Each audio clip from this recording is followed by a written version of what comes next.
guys, it's Jessie Lipke. Welcome back to my channel. In today's video, we are going to be making my spinach and tomato pesto chicken. I love making this dish on a busy weekday just because it is so quick to prepare and there's only a few ingredients you'll need. So let's get started. These are all of the ingredients that you're gonna need in today's recipe. So we have 4 cups of spinach. I know it looks like a lot, but it's going to wilt down as we cook it. And then we have 2 cups of cherry tomatoes. We have 1 cup of homemade pesto. You can also use store-bought, it's completely up to you. And if you're interested in my recipe, then comment down below and I can definitely post a video for that.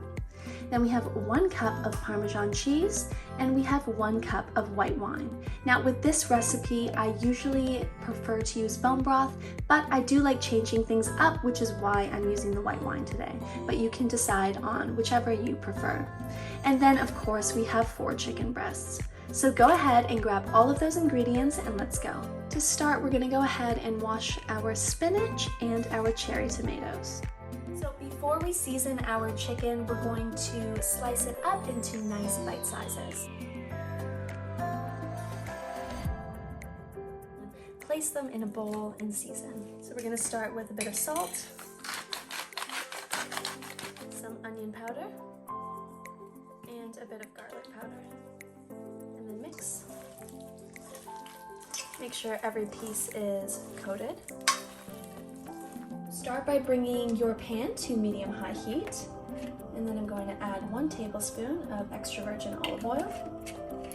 Once your pan is hot, we can add our chicken.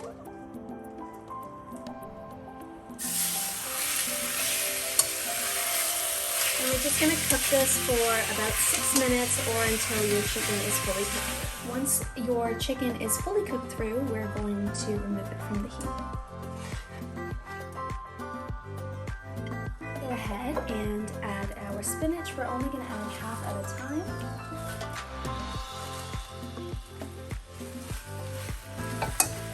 And add the rest in.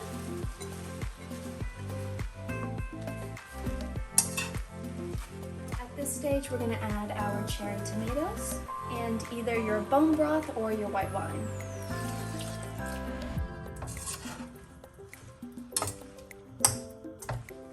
And we're just going to cover this with a lid for a few minutes.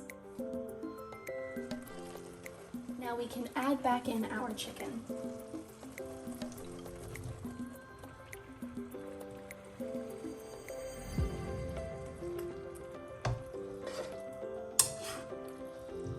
Pesto. Just going to cover this for a few more minutes and then you're done.